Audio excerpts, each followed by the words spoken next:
Ok, bueno, ya que no grabé, acaba una versión express de la sesión 3, eh, pero antes quería como darles contexto, ¿no? Lo importante para empezar esta sesión 3 es darles contexto de qué es lo que ha ido pasando en las primeras dos sesiones y qué es lo que va a pasar en esta tercera, ¿no? Un poco lo que les contaba es que en las primeras dos sesiones lo que hemos hecho es un proceso de entender al individuo desde esta mirada de sus emociones y sus reacciones y qué dimensiones pueden desembocar en ciertas reacciones, ¿no? En sencillo, las 10 reacciones divididas entre las amenazantes y las recompensantes y las 6 variables de spaces que las ocasionan, digamos, ¿no? Eh, y también que esto se ha convertido en una herramienta de research que termina en lo que les dije por el grupo de WhatsApp, en una etnografía que representa el tipo de sociedad, si queremos llamarlo, porque esto se usa mucho en antropología y sociología, eh, que representa a este grupo humano, ¿sí? Sus creencias, sus dinámicas, etc. Esta etnografía se puede construir a través de un proceso digamos, de primario de investigación, con conversaciones como las que busqué que se generen con las etiquetas y los espejos, o directamente a través del reconocimiento, ¿no? de lo que sucede en la organización por parte de las personas que ya conocen el grupo. Y este es un argumento más de por qué pienso que Change no debe ser necesariamente un área, sino o un área de proyectos, mejor dicho, porque hay cosas que suceden antes de los proyectos, que son justamente estas cosas que hemos ido hablando en las primeras dos sesiones. Saber cuáles son las dimensiones que afectan a las personas de manera amenazante o recompensante es clave pues para saber cómo reaccionarían ante un cambio. Y lo mejor es tener preparado eso antes de que el cambio aparezca, antes del proyecto, digamos, ¿no? Eh, Habiendo entendido eso, lo que toca ahora es hacer un entendimiento del sistema, ¿sí? Esta sesión, a diferencia de las dos anteriores, es una sesión un poco más estratégica. Queremos entender el cambio desde la dinámica del sistema, ¿sí? Y por eso vamos a comenzar. Ok, entonces hoy día vamos a hablar de sistemas. Ujú.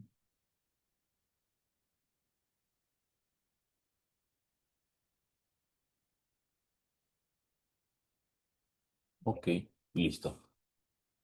Y la primera idea para entender sistemas es entender una cosa bien sencilla, que es no siempre podemos aprender de la experiencia. Ahora ahí voy de esto llegando a ese entendimiento, ¿sí? Peter Senge, que es uno de mis autores favoritos de pensamiento sistémico, dice que los sistemas son representaciones de nuestros propios modelos mentales, ¿sí? Y dice él que no podemos aprender de la experiencia siempre. ¿Por qué? Porque el aprendizaje por experiencia tiene un límite. ¿Qué pasa cuando este comportamiento o esta experiencia que tenemos en el mundo no nos devuelve un feedback a tiempo? ¿Sí? Eh, Todos sabemos que no debemos contaminar. Sin embargo, cuando lo hacemos, no recibimos un feedback del mundo que haga que nos duela haber contaminado o no lo vemos tan presente el efecto que tiene nuestra contaminación, ¿sí? Entonces no aprendemos. Lo único que hacemos es tener un entendimiento teórico de por qué no debemos hacerlo, ¿sí? Eh, y es lo que le pasa a esta persona que está ahí. Esta persona está ahí mirando eh, que mover esa pieza que tiene a su mano izquierda no genera ningún impacto en él. Él no entiende lo que sucede porque su modelo mental es muy reducido. Él no tiene este campo visual para poder comprender todo lo que significa su comportamiento, ¿no? Es una versión reducida, pero ahora acá podemos ver, sí, pues sí, haciendo esto, yo mismo me voy a ver afectado por el otro extremo, ¿sí? Y eso es porque su modelo mental es muy reducido, su capacidad de ver el sistema completo es muy reducida. Y por lo tanto no puede ver los efectos que tiene el sistema en él mismo y sus comportamientos que él ocasiona, ¿sí? Entonces, la primera idea es que un modelo mental es una representación interna, es como un mapa para entender cómo funciona algo. No es la realidad, es lo que yo conozco de la realidad, ¿no? Y los mapas no siempre son un mapa que muestran la salida, digamos, no tienen siempre las rutas correctas.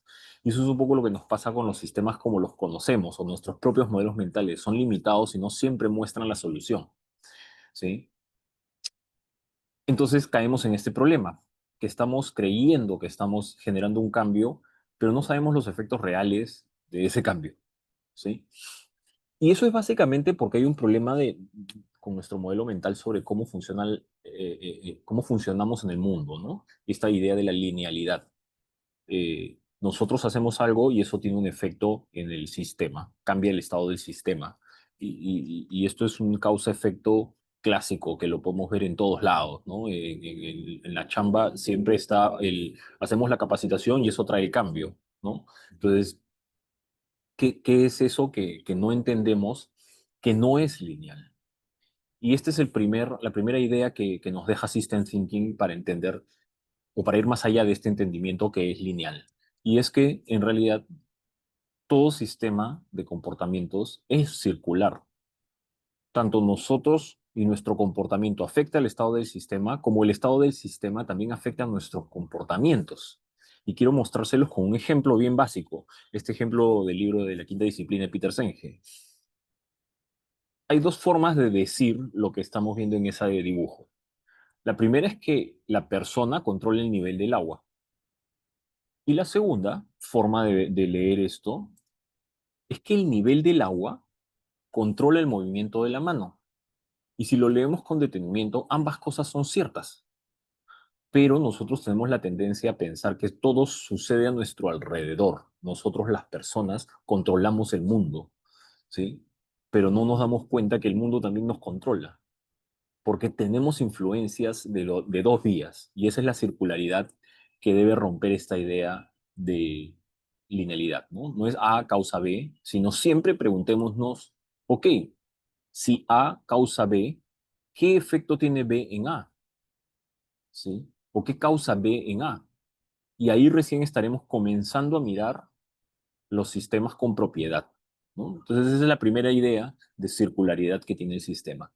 Y a partir de ahí entender cómo es un sistema dinámico y complejo, que es básicamente a lo que queremos llegar cuando entendemos un sistema que debe cambiar, ¿no? Esta idea primera, comportamiento, estado del sistema operando de manera circular, ¿no? Afectándose mutuamente, ¿sí? Es lo que nosotros creemos que puede ocasionar el cambio, pero es solamente una parte de él, porque además este comportamiento no solamente va a generar los cambios que yo imagino, sino que tiene efectos colaterales. Y ojo, un efecto colateral en realidad es un efecto que nosotros no podemos prever, o es una flecha que no estaba en nuestro modelo mental. No, no, es colateral en el sentido de que no lo vimos venir, ¿sí? Y esto empieza a hacerlo más dinámico y más complejo el sistema. Sin embargo, podemos añadir otra capa adicional de complejidad porque nosotros no somos los únicos que nos comportamos y afectamos el sistema. Hay otros comportándose que también afectan el sistema y el sistema también afecta a esos otros de la misma manera que nos afecta a nosotros. Y esos otros también tienen efectos colaterales sobre el sistema. Entonces ya empezamos a ver un sistema mucho más complejo que además se ve doblemente complejizado porque todos tienen objetivos diferentes dentro del sistema. Algunos se parecen, otros son iguales y otros son muy distintos. Y entonces acá tenemos un mapa, digamos, reducido, simple, de por qué los sistemas son dinámicos y complejos y por qué es una ilusión creer que alguien puede controlar los sistemas. No existe tal cosa como que existe un liderazgo o una empresa o una persona que es dueña del sistema y puede hacer que el sistema se comporte como él quiere, ¿sí? Por dos motivos. El primero es porque el modelo mental no es la realidad. Y segundo, porque los sistemas son muy complejos y están afectados por muchas cosas. Eh, entonces es más importante entender la dinámica del sistema que saber cómo quisiera yo que sea el sistema, ¿sí? El modelo mental es lo que nos gustaría del sistema, pero no es el sistema real. Y esa es la conclusión a la que quería llegar yo hasta aquí, ¿no? Esta complejidad añadida al bucle, ¿no? De circularidad, de yo afectando el sistema y el sistema afectándome a mí, ¿sí? A mí me gustaría que la capacitación genere un cambio, pero eso es una linealidad bastante ilusa. A mí me gustaría que la comunicación fuera lo suficiente y lo único que yo necesito para generar un cambio, pero tampoco es así. ¿Sí? Ok, entonces vamos a entender qué es un sistema, dicho esto. ¿Sí? Un sistema en simple tiene tres elementos, ¿no? Reservas, bucles y demoras. Y la sesión de hoy se puede resolver entendiendo muy bien cómo funcionan estas tres cosas. Dentro de los bucles hay dos tipos de bucles, solamente para terminar de entender el panorama teórico, digamos, que vamos a entender. Están los bucles que son reforzadores y los bucles compensadores. Ahora los vamos a revisar uno por uno. Entonces, tenemos reservas, tenemos bucles, tenemos demoras, y los bucles se dividen en dos, reforzadores y compensadores. Vamos a ir definiendo uno por uno para tener los fundamentos de System Thinking que nos van a ayudar, no perdemos de vista el mapa, a entender la dinámica que nosotros queremos mover y dónde tenemos que afectar o dónde tenemos que intervenir nosotros. ¿Sí? Eso es lo que vamos a hacer ahora. Primera cosa, reserva, piénsenlo como un tanque de agua, es algo que acumula o que se conserva o que erosiona a lo largo del tiempo como consecuencia de la dinámica del sistema. En sencillo, tenemos una reserva y tenemos flujos de entrada, flujos de salida. Esto podría ser el agua, ¿no? Este es un sistema más físico que tiene, perdón, todo el sentido del mundo, pero también puede ser confianza, ¿no? Y estos ya son reservas que se parecen mucho más a lo que se ve en gestión del cambio, ¿sí? Ok, entonces esa es la primera definición central, no muy compleja. Y ahora vamos a los bucles reforzadores. Acuérdense que son dos, reforzadores y compensadores. Ese es un primer vistazo a lo que sería un bucle reforzador. Se puede leer desde cualquier lugar para comenzar. Lo voy a leer desde un lugar más común para la narrativa típica que tenemos en nuestra mente. ¿Sí? Tenemos clientes satisfechos.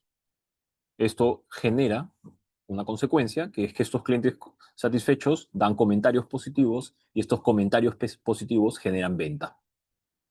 Más venta genera más clientes satisfechos generan más comentarios positivos y esto genera a su vez más venta. Eso es un círculo virtuoso. Más, y esto incrementa, incrementa, incrementa. ¿Sí? También puede ser un círculo vicioso. Como así, damos un servicio, el cliente queda insatisfecho, como consecuencia de ese cliente insatisfecho, este cliente emite comentarios negativos y eso perjudica la venta, la baja. Menos venta, menos clientes insatisfechos, menos comentarios, esto aumentan los comentarios negativos, menos venta, menos clientes insatisfechos, menos comentarios positivos, y así sigo y sigo y sigo y sigo, y esto se convierte en un círculo vicioso, se destruye valor, ¿sí? Eso es un ciclo, un bucle reforzador. Los bucles reforzadores, entonces, tienen esta tendencia a irse hasta el infinito, ya sea para arriba o para abajo, ¿sí? Y acabar con las reservas completas del sistema, ¿sí? Ok, este es más bien ahora un bucle compensador. Un bucle compensador no es un círculo vicioso, un círculo virtuoso, es, por ejemplo, este de acá. ¿Qué significa esto? Imagínense una línea de producción que empieza a cometer errores, ¿no? Una estación de trabajo empieza a cometer errores y más errores generan una necesidad de más supervisión, ¿sí? Ahí hay una primera consecuencia de proporcional, digamos, perdón, directamente proporcional, ¿no? Más errores, más supervisión. Sin embargo, y eso es lo que lo convierte en compensador, la mayor cantidad de supervisión genera menos errores. Entonces ahí hay una relación indirecta, o inversa, perdón. Más supervisión, menos errores. Entonces esto empieza a generar un bucle que compensa hasta que se llega a un nivel más bajo. Otro ejemplo de bucle compensador típico es el termostato de un salón con el aire acondicionado. ¿Sí? Hay una temperatura a la que se espera llegar, se llega a esa temperatura y el aire acondicionado se apaga. Se sube esa temperatura porque el resto del sistema sigue generando calor, las personas que están ahí, qué sé yo, sube la temperatura, se prende el aire acondicionado y eso lo baja nuevamente y así estamos compensando infinitamente, por decirlo de alguna forma. ¿Sí? Eso es un bucle compensador. Tercer elemento, ya entendimos reservas, ya entendemos los dos bucles, reforzadores y compensadores. Ahora vamos a ver las demoras y las vamos a ver sobre los mismos diagramas que acabamos de ver. ¿Sí? Aquí tienes el bucle reforzador que ya conocimos, pero hay una cosa, hay una demora entre que los clientes estén satisfechos y aparezcan los comentarios positivos. ¿Sí? ¿Qué pasa? Los clientes están satisfechos, pero no automáticamente dan comentarios positivos o los comentarios positivos tardan en llegar. Por lo tanto, tarda en llegar más venta y tarda en llegar, en generarse ese círculo virtuoso. ¿Sí? Entonces, y esto es más real, este es un sistema que ya tiene un poquito más de realidad, porque nos dice que los clientes demoran pues en emitir comentarios positivos que generen ese famoso boca a boca. ¿Sí? ¿Qué pasa? Como no llega más venta, yo creo que algo estoy haciendo mal y, por ejemplo, tomo una decisión de negocio y es cambio el producto, ¿sí? Porque no esperé o no fui consciente de la demora. Entonces, ¿qué pasa? El cambio del producto genera un comentario negativo o no, ahora, porque no era lo que yo esperaba, estaba bien como estabas, ¿por qué lo cambiaste? Y eso genera menos venta, y eso genera clientes insatisfechos, y eso genera comentarios negativos, ¿sí? Y eso es por no haber visto correctamente el sistema. En sencillo, por no haber entendido la demora. Un poco los comentarios que se hicieron en clase ese día estuvieron chéveres porque, claro, una forma era catalizar la demora, o sea, una forma de no caer en la trampa de este sistema es agilizar la demora, ¿no? Te doy un premio, pero dame un comentario, ¿no? Te invito a un postre, pero dame un comentario positivo en las redes sociales del restaurante. Entonces, la demora se acorta, ¿sí? Esa es una forma. O la otra es, voy a hacer una encuesta NPS, entonces sé que los clientes están satisfechos, solo que tengo que esperar los comentarios positivos y tengo que esperar, ¿sí? Eh, y espero y llega más venta, en lugar de tomar presunciones, hipótesis equivocadas y tomar una decisión equivocada de cambiar el producto por completo, ¿cierto? Lo mismo pasa acá. Seguramente cuando yo hice el comentario de errores y supervisión, alguno habrá visto y habrá dicho, esto está medio raro, ¿no? Es como, no me encanta tanto porque no es tan real. Y efectivamente, ¿qué pasa? En la línea de producción empiezan a haber más errores y se toma una decisión de más supervisión. Sin embargo, la supervisión no reduce los errores tan rápido, ¿sí? Entonces los errores siguen apareciendo y se sigue poniendo más supervisión. La supervisión no demora en reducir los errores, entonces los errores, la gente sigue decidiendo más supervisión y más supervisión y más supervisión y los errores no se reducen. Y llegamos a un punto en donde el sistema se degenera porque empiezo a tomar una decisión de micromanagement que tampoco es saludable para este sistema. Entonces, acá puedo destruir el sistema y decir, bueno, esto tiene otro tipo de efectos que podríamos verlos si dibujamos un poco más el sistema. Ahorita mi objetivo es simplemente que entendamos la dinámica de estas tres variables, ¿no? Reservas, eh, bucles, que son esta circularidad positivas o negativas, inversas o indirectas. Si son reforzadoras, es un círculo virtuoso, es un círculo vicioso, y si son compensadoras, son que llegan a un nivel y se paran, ¿sí? Y la tercera idea es que existen demoras en los flujos que hay que respetar porque esas demoras son las que le dan realidad al sistema, ¿sí? Ok, hasta acá, como el bloque teórico, muy simple, y con esto nos vamos a pasar a ver ejemplos para ir construyendo sobre la realidad, ¿sí? Entonces, vamos a ver un bucle, perdón, reforzador. Y típico caso de un bucle reforzador es una cuenta de ahorros. Yo tengo un interés, tengo un capital, más interés es más capital, ¿sí? Relación eh, directamente proporcional, más interés, más capital. Y este capital además genera otra cosa, que mientras tengo más capital, esto genera un interés mayor, ¿sí? Y por lo tanto, digamos, si queremos dibujarlo, escribirlo ahí, esto se convierte en la nomenclatura que tengo que utilizar como un bucle reforzador.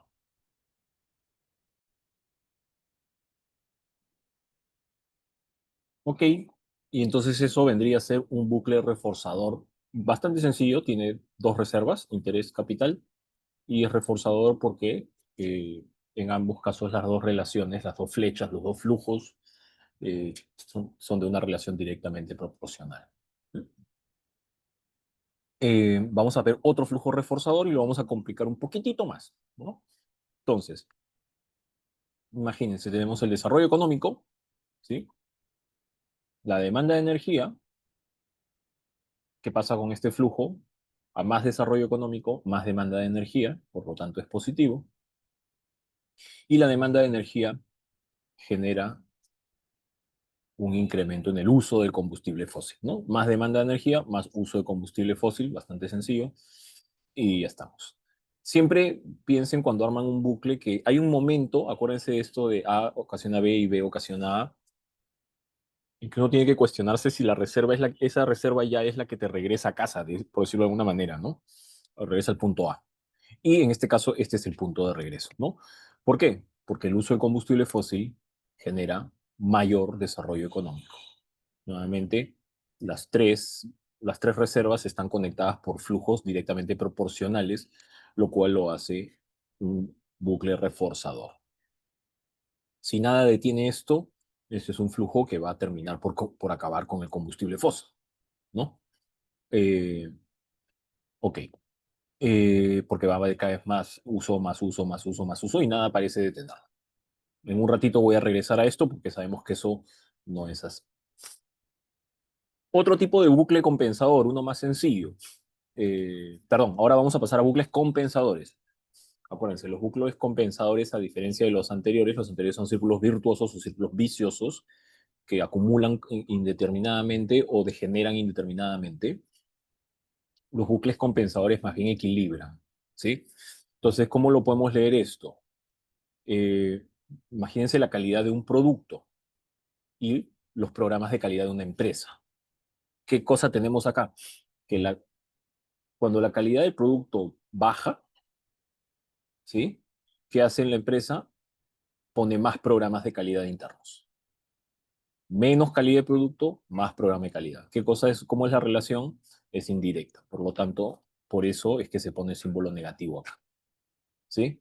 Y más programas de calidad generan más calidad del producto, ¿sí? Entonces, ese es un flujo directamente proporcional, de ahí el símbolo positivo. Ese es un ciclo, eso es un bucle compensador sencillito de dos reservas, ¿sí? Vamos a hacer un segundo bucle compensador, un poquito más complejo ahora. Hablemos de piratería, ¿sí? Y esto me permite también hablar de límites de los bucles o de los sistemas. Porque la piratería existe y genera algún tipo de progreso económico en una parte de la economía, ¿sí? Una parte obviamente más informal. La cosa es que genera progreso económico. Entonces, más piratería genera más progreso económico. En una parte, ¿eh? No estoy hablando de la economía por completo. Sí. Ok. Y este progreso económico, eh, como tiene ciertas características obviamente ilegales, lo que promueve, es una consecuencia, es incremento en el marco legal. Más progreso económico ilegal, más marco legal. ¿Sí? Relación directamente proporcional, positivo. Y el marco legal nos puede devolver a la piratería, porque justamente, ¿qué esperamos que haga el marco legal?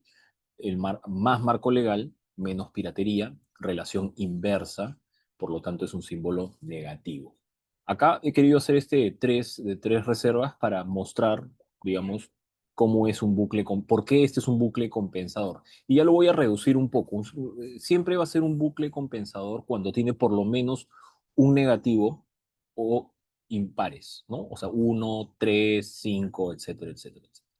¿Por qué? Porque cuando son pares, y este es un System Thinking es un curso de lógica básicamente, ¿no? Dos negativos es un positivo, ¿no?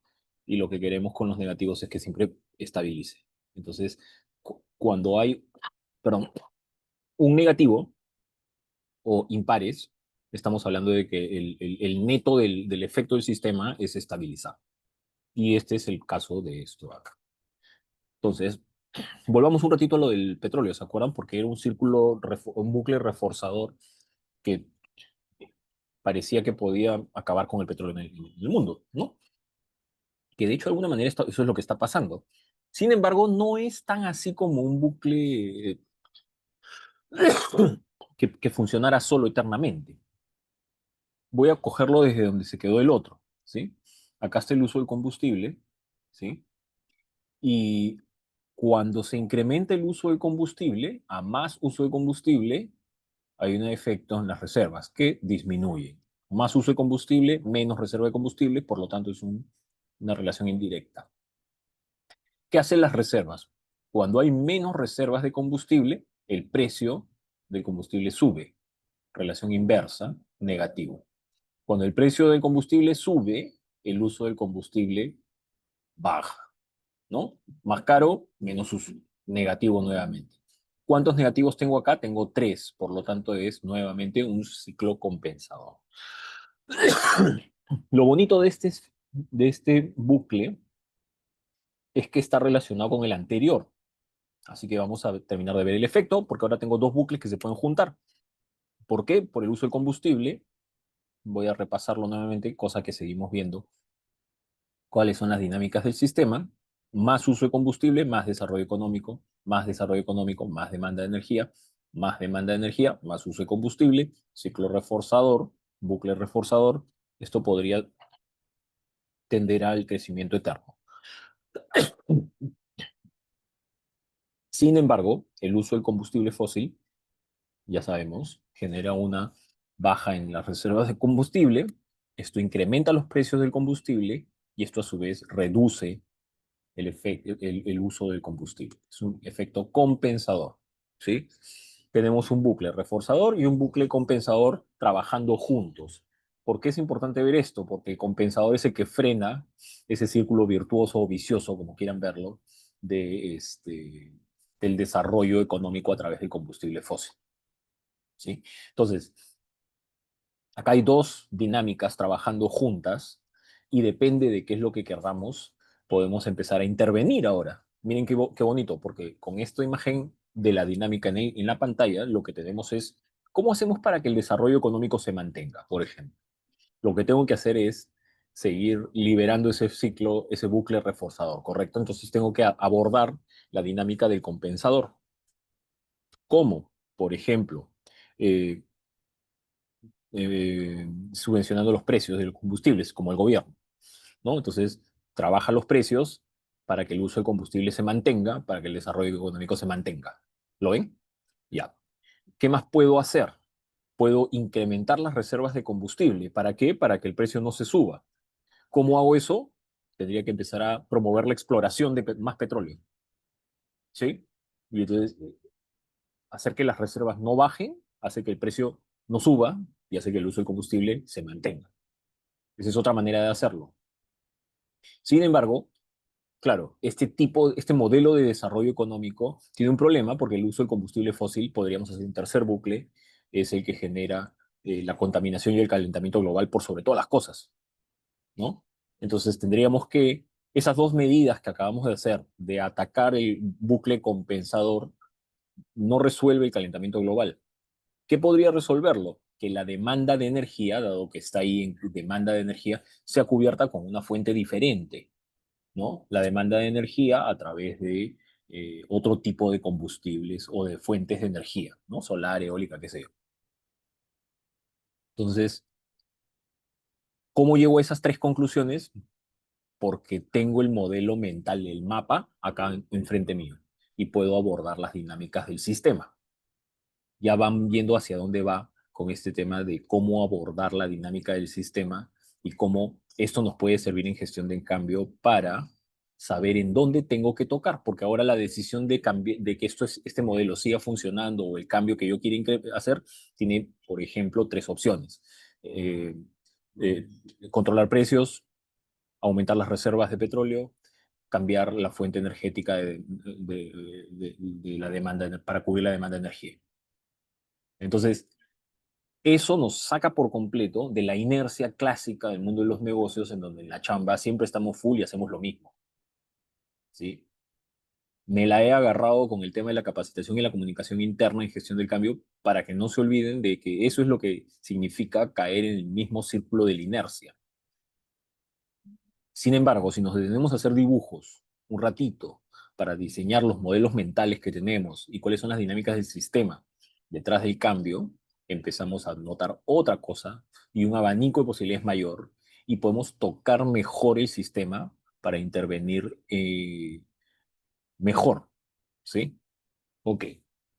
Y ahora vamos a empezar, ya nos vamos, digamos, habiendo entendido mejor cómo se grafican los bucles y los sistemas, vamos a pasar a cambios que estén más relacionados con gestión del cambio, obviamente. Sistemas que están relacionados con gestión del cambio, quiero decir. Un paréntesis acá porque hubieron algunas intervenciones ese día en la clase que estuvieron buenas y las quiero repetir por acá. Una de ellas que decía que, claro, una de las grandes críticas, y yo también lo he escuchado, de System Thinking, es que el problema de System Thinking es que puede ser sumamente complejo el trabajo, ¿sí? Y eso es cierto, pues porque de alguna manera, pues, empiezas a ver bucles y empiezas a armar más bucles y más bucles y más bucles y puedes llegar a un momento de parálisis por análisis, ¿no? Hay que tener mucho cuidado con eso, eh, pero también, pero que creo que esa parálisis por análisis es tan mala como la inercia de hacer lo mismo siempre, porque no hago system thinking, ¿me siguen? Entonces, hay que saber buscar el equilibrio. Entonces, lo que yo les estoy explicando no es para que ustedes diseñen, dibujen todo el sistema de cambio y se traten de decidir por hacer exactito todo perfecto. No, es para encontrar las dinámicas más fuertes y subyacentes a cualquier cambio, ¿sí? Y hacer análisis y ya está, ¿sí? Y tomar decisiones estratégicas.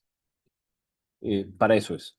Es para que ustedes sean los que tomen decisiones más estratégicas mirando dinámicas de sistema y no solamente repitiendo fórmulas, ¿no? Ok. Ya les he dado un montón de formas de analizar esto. Creo que System Thinking te da la oportunidad de hacer mejores preguntas, ¿no? La primera gran pregunta que siempre hay que hacer es, si a mí me dicen que A causa B, la pregunta, insisto, es, ¿y B cómo afecta a A? Esa es una gran pregunta que siempre hay que hacerse. Y eso nos la da System Thinking. Y después empezamos a hacer estos bucles y podemos empezar a hacer análisis como el de ahora. Controlo precios, busco reservas, cambio la fuente de energía, ¿qué tengo que hacer para mantener el bucle reforzador en el desarrollo económico? ¿Sí? Entonces hay que empezar a buscar mejores respuestas. Entonces ahora sí, vamos a hacer dos ejemplos por lo menos de sistemas, de cómo graficamos una parte del sistema en cambios organizacionales. ¿Sí? Ok, típico ejemplo, adoptar un CRM. ¿Sí? Entonces tenemos una reserva que se va a llamar así literal, adoptar un CRM. ¿Sí? Eh, el modelo mental es un bucle reforzador, ¿sí? Que nosotros tenemos en la cabeza de por qué adoptamos un CRM. ¿Por qué lo hacemos? Porque la consecuencia de adoptar el CRM va a ser que va a aumentar el control y la gestión. Más adopción, más control y gestión de la fuerza de ventas, ¿no? Más control y gestión en la fuerza de ventas va a generar más ventas. Y con esto ya puedo regresar a casa porque más ventas me dicen que este CRM está bueno y hay que adoptarlo más. Adoptarlo más significa más módulos, adoptar más significa más gente, más productos, más equipo, lo que sea. Y esto, como son tres positivos, es un flujo, un bucle reforzador. Ese es el modelo mental que tiene todo el mundo de por qué se adopta un CRM, en simple. Eso es lo que estamos pensando que va a pasar. Y la gran pregunta es, ¿y por qué no se da el cambio cuando se adopta un CRM? ¿Cuál es la resistencia al cambio, no? Y este es un caso real que a mí me tocó vivir y que estuvo bueno porque además en clase hubo por lo menos dos casos, Natalia y Gonzalo, que enriquecieron esta discusión. Un ejemplo que a mí me tocó vivir, adoptar CRM. El problema con el adoptar un CRM es que hay una consecuencia para adoptar ese CRM, que es cargar más la información en el sistema, ¿sí? Entonces, más adopción del CRM implica más carga del sistema, que lo tiene que hacer el equipo de ventas, ¿sí? ¿Qué pasa? Mientras más información tiene que cargar, se va a quedar con menos tiempo para vender. Flujo de relación indirecta, por eso el símbolo negativo, ¿no? Más carga de información, menos tiempo para vender. Menos tiempo para vender, ya sabemos que es una disminución en las ventas individuales. Ojo, repito nuevamente, menos tiempo para vender es menos venta individual. ¿Qué es eso? Una relación directamente proporcional, por eso el signo positivo. ¿sí? Eh, ¿Qué sigue? Menos ventas individuales, ¿qué hace con el CRM? ¿Incrementa o disminuye? Incre- eh, lo disminuye, ¿cierto? Menos venta individual, perdón, es directamente proporcional. Menos venta individual, menos adopción de CRM, ¿sí? Menos, menos, más, ¿sí? Entonces, primero, identifiquemos este segundo bucle que acabo de dibujar. Es un bucle que tiene un solo negativo, por lo tanto es un compensador. Ya. Reforzador y compensador, ¿qué tenemos? Lo que nosotros queremos es un círculo virtuoso, pero tenemos un compensador que lo está limitando, ¿sí? Ya, acá ya tenemos una cosa hermosa para analizar. Solamente le voy a poner una tercera orejita ahí para que vean una cosa interesante. Uno de los grandes motivos por los que la gente se desanima de adoptar un CRM es que las ventas individuales, ¿sí? A más venta individual, más comisión, y a más comisión, más venta individual. Porque entiendo que ese es el bucle que me refuerza a que tengo que vender porque es ¿no? Una comisión, un dinero que va directamente a mí como vendedor, que direcciona mi interés a vender más, pues, no a cargar información. ¿Se dan cuenta? Y esto es algo que sucede, que lo vi y me sucedió. ¿Habían otros problemas por los que no se adoptaba el CRM? Sí, pero lo que yo noté es que eso era uno de los más importantes, ¿no? ¿Cómo se resuelve esto? ¿No? ¿O en qué parte del sistema es que tengo que intervenir? En más control y gestión, en más venta, en más adopción de CRM, en mandar un comunicado para explicar por qué el control y la gestión de este CRM es el mejor del mundo o qué es cosas así. No, mi problema está en entender este tema de cargar la información, que en realidad está generando que la gente se quede sin tiempo para vender y eso está afectando las comisiones personales. Natalia contó que en su caso lo que se hizo directamente fue para eliminar este bucle compensador, contratar un equipo o una persona, no me acuerdo, para que ellos carguen la información. Y el vendedor siga vendiendo. Es una opción. Otra opción, Gonzalo decía, cargar información, si no la cargas, afecta a tus comisiones, ¿no? Entonces te quitan la comisión. ¿Ven cómo han tocado dos partes de este sistema? Y de esa manera también eso genera un incentivo a través de una amenaza, si quieres llamarlo, pero funciona, eh, de adopción del CRM. Por eso esto es importante, porque te permite ver y tomar decisiones de por dónde tengo que hacer. ¿Qué es mejor? Depende de cada sistema, ¿sí? Porque esa amenaza podría generar otro bucle que hay que analizar cómo opera en tu organización, que empieza a generar un dolor de supervisión, ¿no? De amenaza, qué sé yo, ¿sí? Otro problema que puede generarse para adoptar un CRM, que no lo estoy poniendo acá, pero puede suceder. Este control y gestión ha pasado un poco caleta, ¿no? O sea, el control y gestión, y esto creo que lo dijo Sebastián, tiene un tema porque el control también puede ser visto como una apertura de cartas que no quiero ver, que vean, ¿no? ¿Qué pasa si yo soy un gran vendedor, pero que trabajo la mitad de mi tiempo nomás y con eso es suficiente? Si yo cargo la información, van a ver que yo podría seguir vendiendo más y yo no quiero que sepan, yo no quiero vender más, yo ya estoy contento así, con toda mi flexibilidad, con tiempo para mis hijos, mi casa, no quiero trabajar más. Mis comisiones también, además. Esa es una opción. Otro bucle que se podría formar es que ese control más bien sea visto como evaluación de desempeño velada, ¿no? Entonces, ¿qué estamos haciendo ahí? Es una supervisión de desempeño y de repente con eso votan gente. ¿Me sigues? Entonces, ahí tendríamos que saber qué parte del sistema es la que queremos intervenir. Esto es lo que Peter Senge llama las palancas de cambio, ¿no? ¿Tenemos que controlar todo el sistema? No, tenemos que intervenir donde creemos que se puede cambiar más la dinámica del sistema, ¿sí? Y para eso sirve esto de acá. Ejemplo número dos, team buildings. Acá vamos a ver además un efecto de no esperado, incluso sin intención aparece este problema, ¿no? Los team buildings son necesarios en la medida que aparece un conflicto, ¿no? Al menos esa es la creencia, ¿no? Un conflicto en sencillo es cuando estamos con opiniones diferentes, creencias diferentes, valores diferentes, y no tenemos una línea base sobre la cual estar alineados, ¿no? Entonces, podemos poner una primera reserva, que es la cantidad de conflictos que suceden en la organización. Y una forma de resolverlo esto es que mientras más conflictos haya, más tengo que pasar por un proceso de alinear valores. Más conflicto hay más o mayor necesidad de alinear valores, ¿no? Y si yo alineo valores, mientras más veces alineo, más cantidad de alineamiento haga, digamos, eh, se reducen los conflictos. Inversamente proporcional, negativo. Este es un pequeño bucle compensador. Pero hay otra opción, ¿no? Que es, eh, vamos a hacer un team building mejor. Entonces contrato una empresa y a más conflicto, más team building. Más grande, más veces, qué sé yo. Con la esperanza de que el team building reduzca los conflictos. Otro bucle compensador. Ahí hay dos que se están peleando, por decirlo de alguna forma. ¿Sí? Dos que se están peleando por resolver la reserva de conflictos, reducirla. ¿Sí? ¿Cuál es la que funcionaría? ¿No?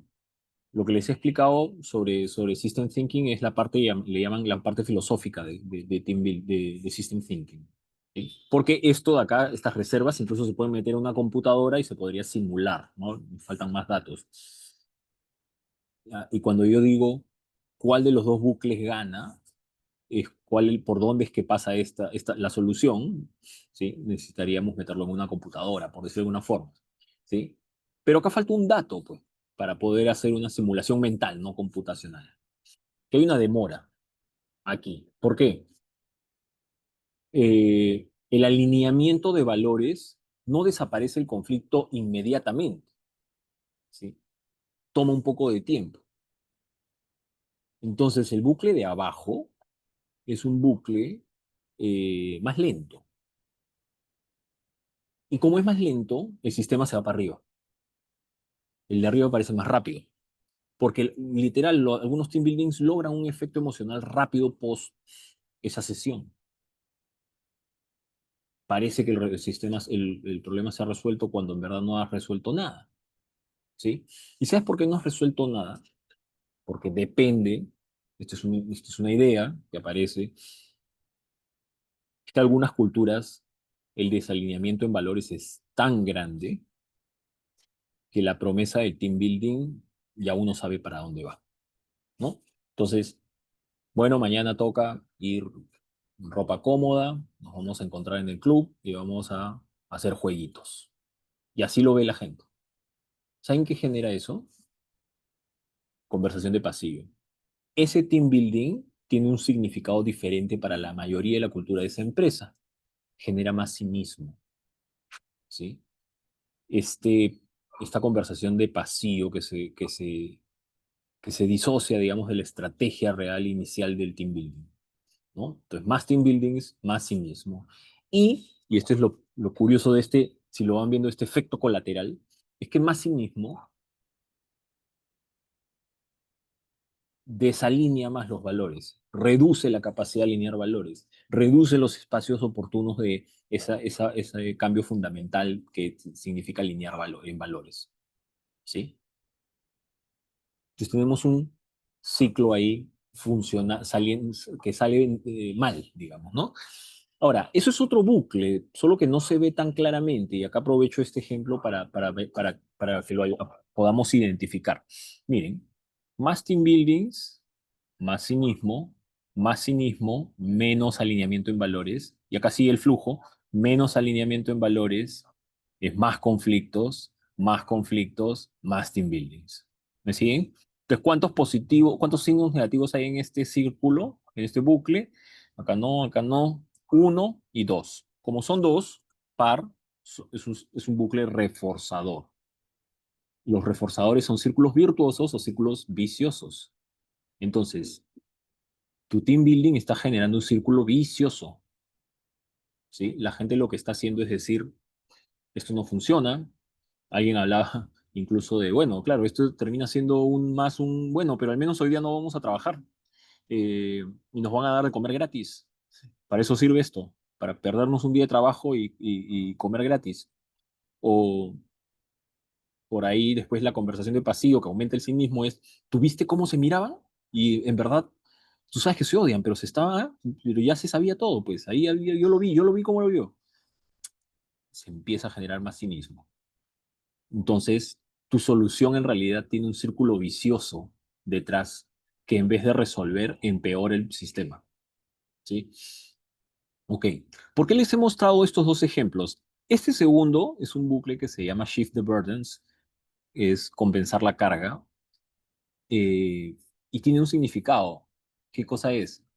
Eh, es un tipo clásico de sistema o de dinámica de bucles que ya se conoce en management. De hecho, está descrito súper bien en la quinta disciplina y en pensar en sistemas de Donella Meadows, que son dos clásicos para mí.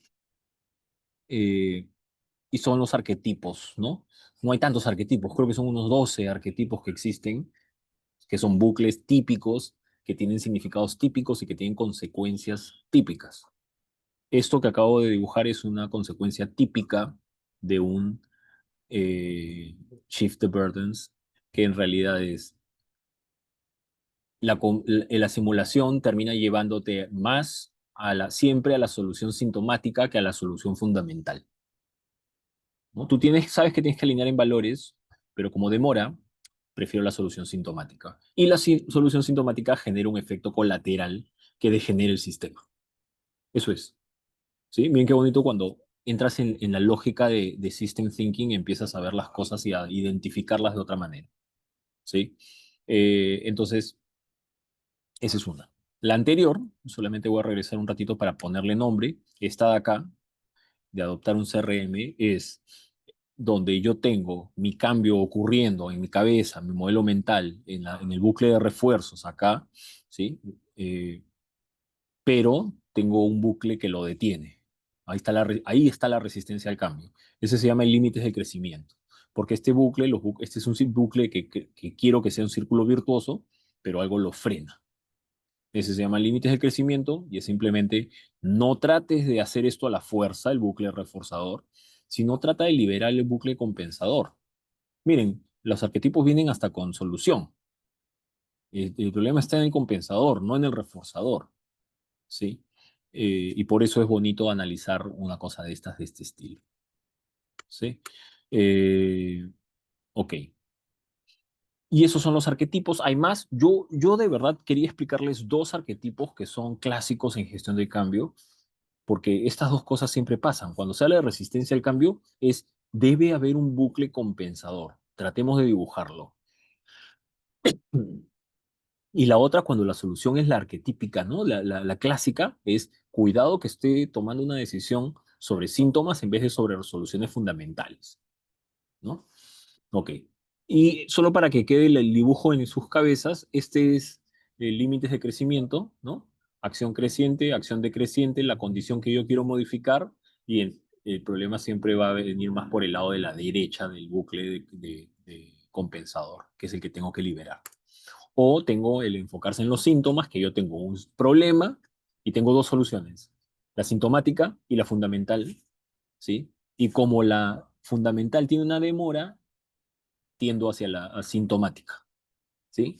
Y como tiendo a la sintomática, eso genera un efecto colateral que degenera aún más la solución fundamental o impide que aparezca, ¿sí? Eso pasa todo el tiempo. Ok. Entonces, un poco lo que también quería ya, y ahí quería ir cerrando espérense, ¿por qué estamos aprendiendo esto? O sea, porque una de las dudas que a mí me queda, que no quiero que se vayan ustedes, es oye, veníamos como bien en un storytelling de emociones, de reacciones y todo esto, pero ¿por qué hemos dado el salto a System Thinking tan rápido?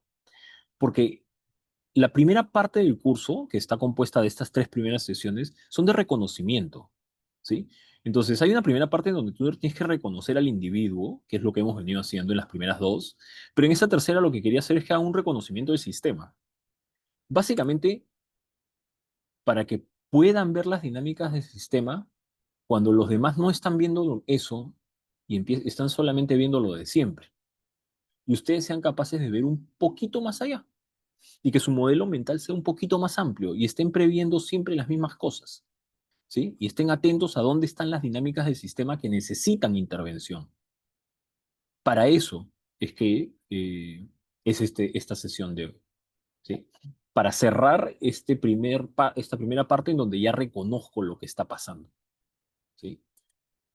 Solo para que quede como dibujo, digamos. Esto es lo que hemos venido hablando, ¿sí? Pero ahora le vamos a poner un nombre específico. Este es el sistema que queremos cambiar, ¿sí? Acá en Spaces hay reservas, porque estas reservas son de self-esteem, de purpose, de autonomy, de certainty, etcétera, etcétera, etcétera. Las reservas de justicia han bajado porque ta, ta, ta, ta, ta. Y estos son flujos, relaciones causales, que empiezas a ver que este se pelea con este por tal motivo, y empiezas a operar desde la dinámica del sistema, ¿no? Pero además todo esto ocurre en la misma línea de, ojo, no se olviden, reservas, relaciones causales y demoras. ¿Dónde están las demoras? Porque esas demoras a veces son las que ocasionan que nos vayamos de un lado a otro. Muchas veces cuando empiezas a dibujar System Thinking, hay un momento en que te preguntas, por eso somos tan cortoplacistas, porque no somos capaces de entender la demora y esperarla, porque lo que está después de la demora es el efecto que yo quiero, pero no lo quiero esperar, ¿no? Eh, para eso está esto, ¿no?